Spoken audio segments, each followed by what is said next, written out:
Hello and welcome to Paper Plays Julie K.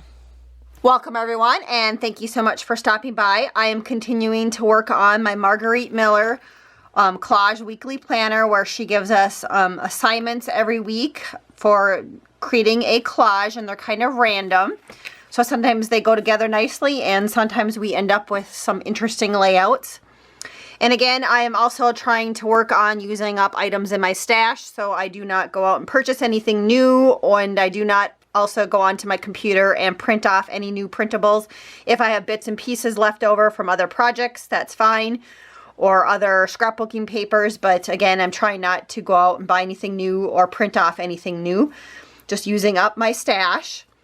And we are on week 31. The weeks just seem to be flying by.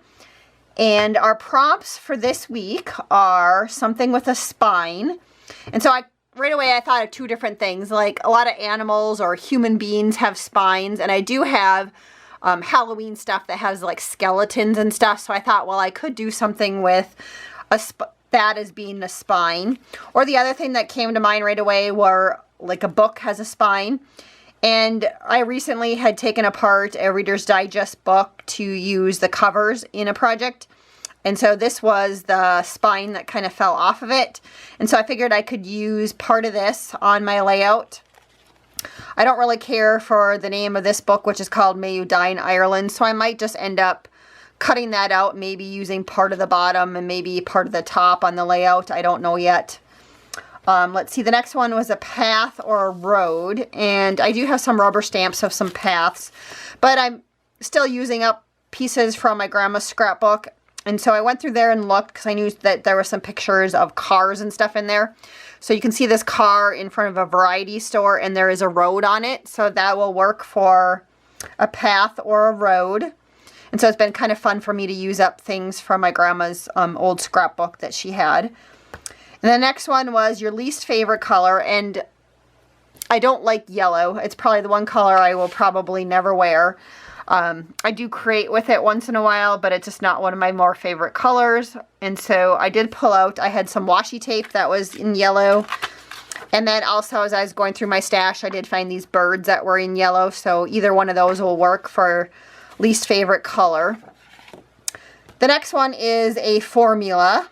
And so I do have a book that I use occasionally for ephemera, and it's like, I think it's organic chemistry maybe, or something like that I had picked up a long time ago at the thrift store. And so I just pulled out, oh, and then I also have like an economics one too. And so I don't know which one this one came. This one might have came from the economics one, just looking at the title. It says interest rates and continuous compounding. So I'm thinking this probably has to do with the economics book. So I did kind of cut it down already to size so that it would maybe fit on the background here. And so that is a formula, because like I said, there were some different formulas on there.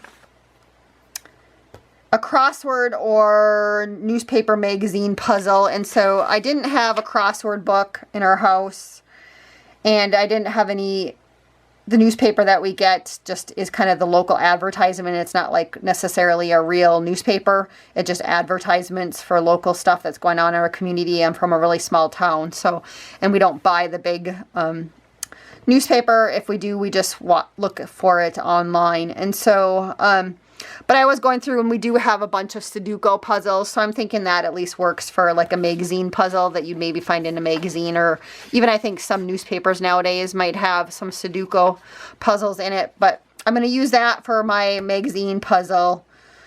And then the last one, bonus, is a dried leaf or flower, and I actually do have a stack of these dried leaves that a friend of mine, Sherry, gave to me, and she had gotten them from another one of our friends, which her name was Diona.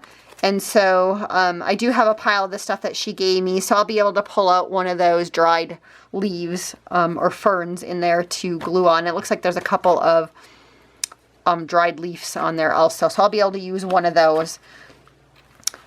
And so for sure I'm going to use this as my background, and the next thing I think I'm going to do is I'm just going to cut down this puzzle. And I'm just thinking I should remember that, you know, sometimes in Margarete Miller, she has a lot of prompts for numbers that you could actually use like something like this in one of those pages also, because this has a lot of numbers on it.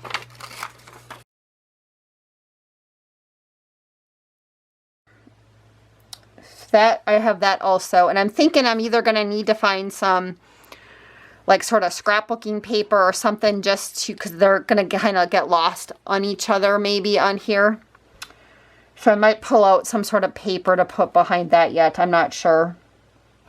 So I do have this photograph too for the path or a road. I got to make sure that I can see one of these formulas at least on here. So so maybe for now we'll just go like that and we'll just see where we're at. So the washi tape, if I do that, or that will be easy, I can run that across anywhere at the end. So I'll just set that there. Maybe I can cut out one of these birds to add on to here. The formula is on the background page. The crossword's on here. And then this I can glue on at the end. So then I just kind of need my spine. And again, I really don't like the title of that book. So I'm just going to cut this. It doesn't say that you have to use the whole spine. So I'm just going to use a portion of it possibly. I'm just going to cut this side off a little bit because I don't think it's going to glue very well. And I could cut out just that part too to add. Or I could even just cut out the volume 3 maybe.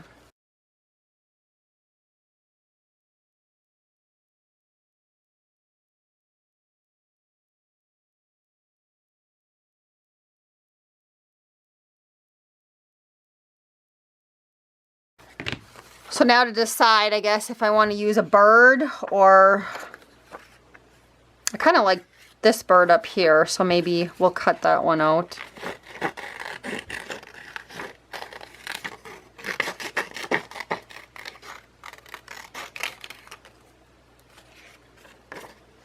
And that one looks like it's some sort of wood warbler. So maybe I'll cut out that name too in case I want to add that somehow on here.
So I think I'm, for the most part, happy with that kind of layout. I did like the way that the fern looked on there, but I do like that this is red and it kind of matches this spine. And I did play around with using this volume 3 on here somewhere. And maybe it isn't bad right there if I cut it down a little bit more. So maybe I will add that back in on here. No, I think I'll just leave it off. But I think what I'm going to do is when I go to, I'm going to ink my edges on the background piece of paper, the photo, and also the game piece. But I am going to, on the photo and the game piece, I am going to just layer a really thin layer of yellow behind it just so that it stands out a little bit from the background piece. And I will be back then after I've done that and I've glued everything down to go through any final thoughts and go through the list to make sure I haven't forgotten anything. But I think for the most part, I like that. I don't think I need to add the washi tape to it, but we'll see after I get these elements glued down with a little bit of yellow behind them. So I will be back right after I have completed that. So I did finish gluing everything down, and I did make a couple of additions to it while I was gluing everything down. And I will go into those in a minute, but let's go through the collage prompts for this week's prompts. And it's something with a spine, so I did use a piece of a book cover, which was a spine. A path or a road. I do have this photo of a car on a road. Your least favorite color, which is yellow, and so I did use yellow behind a couple of the items, and also the birds are yellow. A formula. My background page is full of formulas. It came from an economics book, so you can see bits of formulas peeking out. You can also see the word formula right here, and there's some more formulas sticking out right there. The next item was a crossword or newspaper / magazine puzzle, and so I did use a Sudoku puzzle right here in the background. And again, that also I had some yellow behind there. And then the bonus was a dried leaf or a flower, and so I did glue a dry leaf up at the top corner. And then originally my plan was just to have used this little yellow bird. And at the beginning of the video, when I was cutting out birds, I had cut this one out first, and then I cut off the top part of it, and I didn't like that I had cut off the stick. And after I had glued this little guy down, I thought, well, maybe I could add him on top. And so I went ahead and did that, and then I found the piece that I had accidentally cut off up here, and then I glued that back down into place just to make it look a little more uniform for standing on the stick. And then also, since the name of the warbler was still available and I hadn't thrown that in the garbage, I went ahead and just glued that down on the bottom just to get, again, just kind of give it a little bit more something on my final layout. And I do kind of like how this one turned out. And again, I did play around with when I was gluing everything down just to see if not that piece, but I had that other piece that I had thought about gluing down with the addition of the book, and of course now I can't find it. It's somewhere on my desk here, but I did end up not wanting to use that, so I just left it as is, and I'm fairly happy with this layout. And so again, I just wanted to thank everybody so much for watching today. I hope you guys all have a wonderful week and hope to see you back next week. So until then, happy crafting!